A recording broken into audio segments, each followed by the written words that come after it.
नमस्कार मित्रांनो, सुख म्हणजे नक्की काय असतं या मालिकेच्या महा एपिसोड भाग 2 मध्ये काय घडले हे आपण पाहणार आहोत. नित्या सकाळी झोपेतून उठते आणि तिला कोणीतरी पांघरून ओढून बसलेलं दिसतं. ती मोठ्यानेच ओरडते, चोर चोर. आदिराज जोरातच उठतो आणि म्हणतो की कुठे आहे चोर. नित्या विचारते, तू इथं कसं काय आलास? दरवाजा तर मी लावला होता. आदिराज म्हणतो की खिडकीतून. नित्या विचारते की अरे पण आलाच का?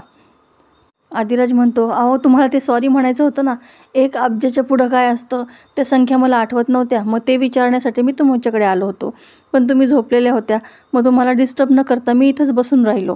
नित्याच्या आवाजाने बाहेर सर्व जमा झालेले असतात. विमला आवाज देते की अगं काय झालं नित्या मॅडम, दरवाजा उघडा. त्यानंतर नित्या घाईघाईने दरवाजा उघडते. विमल झाडू घेऊन घरामध्ये प्रवेश करते. त्याचप्रमाणे तात्या मोठा दगड घेऊन घरामध्ये येतात. तात्या म्हणतात, कुठं आहे चोर? हे बघ एवढा मोठा दगड आणला आहे त्याच्या डोक्यात घालायला. नित्या म्हणते, कुठला चोर? आदिराज म्हणतो, चोर नाही, उंदीर होता. नित्या म्हणते, हो उंदीर होता, गोरा उंदीर, मिशा असणारा, चांगला धष्टपुष्ट होता. हे ऐकून विमल आणि सावरी हसू लागतात आणि तात्यांना विचारतात, तुम्ही कधी असा उंदीर पाहिला आहे का हो? सावरी लगेचच म्हणते, पण चोराचा आवाज ऐकला आहे ना, मग हा उंदीर कुठून आला मध्येच? आदिराज म्हणतो, खिडकीतून.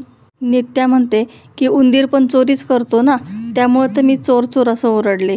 तात्या म्हणतात की अरे त्या उंदराला मारायला उगाच एवढा मोठा दगड आणला मी. त्या म्हणतात की अरे दगड नाही, औषध मारायला पाहिजे. विमल लगेचच आदिराजला काठीने मारू लागते आणि तो उंदीर मला बघायचंच आहे असं म्हणते. आदिराज म्हणतो, आयडे तो उंदीर दिसला ना तर मी पकडेल त्याला आणि हाकलून देईल त्याला, तू जा आता इथून असं म्हणतो. विमल म्हणते, तू हकलणार का उंदराला?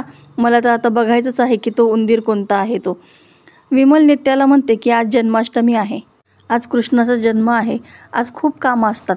काला असतो, पाळणा असतो, दही काला करायचा असतो, ते सगळं मी तुम्हाला नंतर सांगतेच, पण या सर्व घराच्या परंपरा आता तुम्हीच सांभाळायच्या आहेत. असं म्हणून परत आदिराजला मारायला लागते आणि पांढरा उंदीर गावात आला आहे आणि मला कसं माहीत नाही ते, हे तर बघावंच लागणार असं म्हणत तिथून निघून जाते. तेव्हा सावरीसुद्धा आदिराजवरती हसते आणि तिथून निघून जाते. आदिराज लगेच दरवाजा लावून घेतो आणि म्हणतो की अहो नित्या मॅडम, तुम्ही जर मला माफ केलं असतं ना तर एवढं सगळं झालंच नसतं. चला लवकर माफ करा मला. नित्या म्हणते, नाहीच करणार.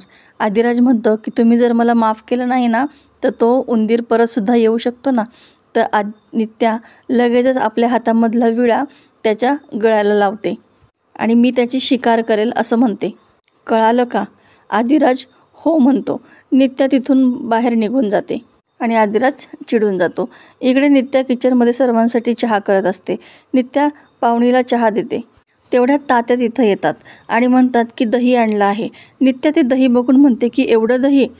तात्या म्हणतात की 5 किलो आणलेलं आहे आणि काल्यासाठी तेवढं लागेलच ना. पाहुणी म्हणते की तिला काय कळणार आहे एवढं लगेच. तात्या म्हणतात की हळूहळू शिकेल ना सर्व. नित्या म्हणते की दमला असाल ना तात्या तुम्ही, थांबा मी तुम्हाला चहा देते आणि त्यांना चहा देते. तितक्यात विमल तिथं येते आणि लगेच तात्या तिथून चोर पावलाने निघून जातात. विमल नित्याला म्हणते, मॅडम तुमच्या सासरेबुवांचा इतका लाड करू नका, घागरभर जरी त्यांना चहा दिला ना तर दिवसभर पीत बसतील ते. नित्या म्हणते की दुसराच चहा आहे ना. तितक्यात आदिराज तिथं येतो आणि म्हणतो की अजून नवऱ्याला पहिलासुद्धा मिळालं नाही असं म्हणतो आणि रुसून जातो. पाहुणी लगेचच म्हणते, नवऱ्याकडे लक्ष नाही ना तुझं, हे बरं नाही बरं का. विमल मुद्दामच म्हणते की माझ्या लेकाला मीच चहा देते. आदिराज लगेचच म्हणतो की ज्यांनी तात्यांना चहा दिला ना त्यांच्याच हातून मला चहा पाहिजे आहे. नित्या त्याच्यासाठी चहाचा कप तयार करते आणि त्याला नेऊन देते. आदिराज त्याला नाही असं म्हणतो. आदिराज नित्याला डोळा मारतो आणि वेगळाच इशारा करून निघायला जातो, पण तो तिच्याकडे बघता बघता दरवाजाला धडकतो. विमल मागं वळून बघते पण आदिराज तिथून निघून गेलेला असतो. त्याच्या पाठोपाठ नित्यासुद्धा निघून जाते. आदिराज खोलीमध्ये बसलेला असतो. नित्या येते आणि म्हणते की धनी चहा घ्या ना. आदिराज म्हणतो की जोपर्यंत तुम्ही माफ करत नाही ना तोपर्यंत चहा काही घशाखाली उतरणार नाही माझ्या. नित्या म्हणते ठीक आहे मग जाते मी. त्यानंतर आदिराज लगेचच म्हणतो की अहो नित्या मॅडम, तुम्ही तर चहा द्यायला आला होतात ना, मग आता जाताय कुठं? असं म्हणून तिच्या हातातला कप घेतो आणि टेबलवरती ठेवून देतो. नित्या म्हणते की अरे पी ना चहा, पाहिजेच होता ना तुला. आदिराज कान पकडून म्हणतो की माफी पाहिजे आहे. नित्या म्हणते की मिळणार नाही. आणि तिथून जायला लागते तर आदिराज तिच्या केसांचं टॉवेल काढतो. नित्या म्हणते की टॉवेल दे, बाहेर जायच्या आधी बांधावं लागेल ना डोक्याला. आदिराज तिला टॉवेल द्यायला लागतो आणि लगेच हात मागे ओढतो. म्हणतो की आधी माफी मग टॉवेल. नित्या म्हणते की चुकीला माफी नाही असं म्हणून त्याच्या हातातून टॉवेल ओढून घेते आणि बाहेर निघून जाते. थोड्या वेळानंतर नित्या पुन्हा खोलीमध्ये येते आणि आरशासमोर तयार होण्यासाठी उभी असते. तितक्यात तिला तिथे एक हार्ट शेपचं ग्रीटिंग दिसतं. त्यावरती लिहिलेलं असतं, प्रिय नित्या मॅडम, मला माफ करा. ते पाहून नित्या त्याच्यामध्ये दंग झालेली असते. तितक्यात आदिराज मागून येतो. केलं का माफ असं जोराने ओरडतो आणि त्यावर नित्या घाबरते आणि घाबरून तिचा तोल जातो. ते दोघेही बेडवरती पडतात. ते दोघे एकमेकांकडे बघतच असतात. नित्याच्या चेहऱ्यावरती खूप हसू असतं. आदिराज विचारतो, सांगा की केलं ना माफ. नित्या विचारते, कोण म्हणालं. आदिराज म्हणतो, तुमचा चेहरा सांगतो आहे ना, ते तुमच्या चेहऱ्यावरचं हसू सांगत आहे. त्यावेळेस नित्या लगेचच चेहऱ्यावरचं हसू गायब करते. राग आला आहे आता असं म्हणते आणि लगेच उभी राहते. आदिराज म्हणतो की अहो काय करू मी तुम्हाला, म्हणजे तुम्ही मला माफ कराल. काय करू, कान पकडून उठाभाषा मारू का, अंगठे पकडून उभे राहू का, का तुम्हाला गोव्याला फिरायला घेऊन जाऊ, लय मजा येईल. नित्या म्हणते की काहीही सांगितलं तरी करशील का तू. आदिराज म्हणतो की हां, तुमची माफी मिळवण्यासाठी मी काहीही करेल, तुम्ही सांगून तर बघा ना. मग नित्या लगेच आदिराजच्या खांद्यावरती हात ठेवते. एकच अट आहे माझी आणि ती जर तू मान्य केली तर समज की तुला मी माफ केलं. आदिराज खूप खुश होतो आणि म्हणतो, तुम्ही जर असं इतकं प्रेमाने सांगितलं ना तर एक नाही अशा 10 अटी मान्य करतो आणि ते सुद्धा बिना शर्त. इकडे नित्या काल्याची तयारी करत असते. पाहुणी येते आणि विचारते की झाली का तयारी. नित्या म्हणते की होतच आली आहे, तात्यांनी सर्व कामं मला करायला सांगितली आहेत ना. पाहुणी म्हणते की सर्व तुलाच करायचं आहे, पण तरीही माझी काही मदत लागली तर सांग मला, मी इथेच आहे असं म्हणून तिथून निघून जाते. नित्या खोली देते आणि आदिराजला आपली अट सांगते. त्यावरती आदिराज म्हणतो की नाही मला नाही जमणार, कधीच नाही जमणार. नित्या त्याच्याकडे एकसारखी बघते. आदिराज त्याच्याकडे कानाडोळ्याने बघतो आणि म्हणतो, खरंच हीच अट आहे का तुमची. आणि परत दंगा करू लागतं की नाही जमायचं नाही ते मला. मग नित्या म्हणते की ठीक आहे, मग मला सुद्धा माफ करायला नाही जमणार.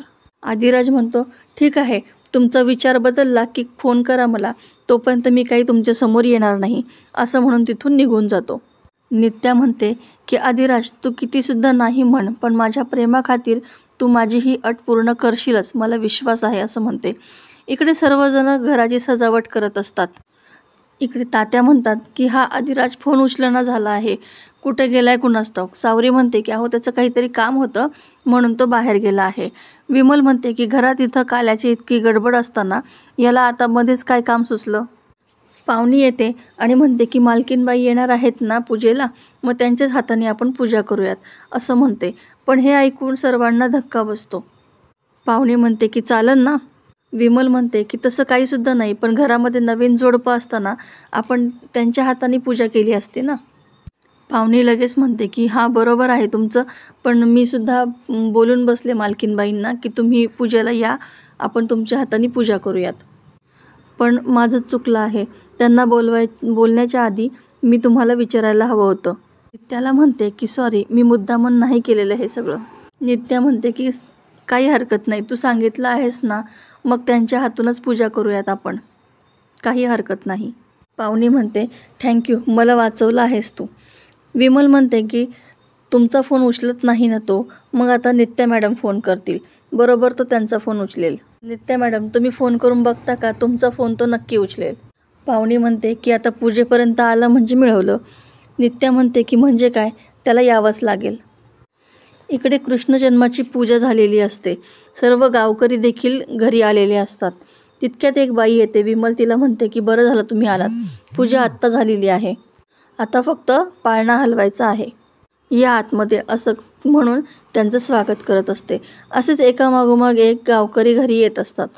तेवढ्यात संत्या आणि लवली म्हणतात की सरबताची जबाबदारी आपली आहे ना, चल आपण जरा त्याचं नियोजन बघूयात असं म्हणून तिथून निघून जातात.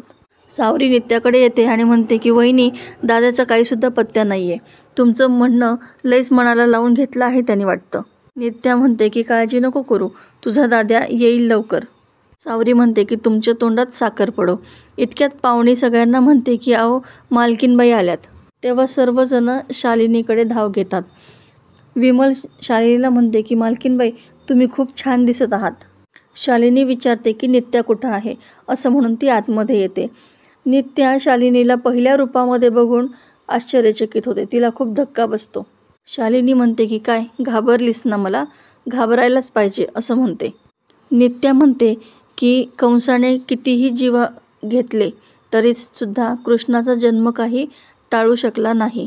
कृष्ण जन्म झालाच आणि ते बघा असं म्हणून बाहेरच्या दिशेने बघते. शालिनीसुद्धा बाहेरच्या दिशेने बघते. आदिराज नित्याने घातलेल्या अटीप्रमाणे जयदीपच्या वेशामध्ये तिथे येत असतो. आदिराज दरवाजामध्ये येऊन उभा राहतो. त्याला बघून शालिनीला धक्काच बसतो. शालिनीच्या तोंडून अचानकपणे जयदीप असं आश्चर्याने नाव येतं. तर मित्रांनो, पुढील भागामध्ये आपण पाहणार आहोत की आदिराज आतमध्ये येतो. विमल त्याला वरून ते खालपर्यंत निहाळत असते. नित्या शालिनीला म्हणते, काय झालं, घाबरलात ना? घाबरायलाच पाहिजे. तुमच्या पापांचा घडा आता भरत आलेला आहे. फक्त एक खडा बाकी आहे. तो टाकला म्हणजे तुमचा घडा फुटणार आहे. तेवढ्यात आदिराज शालिनीच्या समोर येऊन उभा राहतो. त्याला समोर पाहून शालिनी खूप घाबरून जाते. तर मित्रांनो, असेच नवनवीन व्हिडिओ अपडेटसाठी या व्हिडिओला लाईक करा, चॅनलला सबस्क्राईब करा, नोटिफिकेशनसाठी बेल आयकॉन अवश्य दाबा. व्हिडिओ पाहिल्याबद्दल धन्यवाद.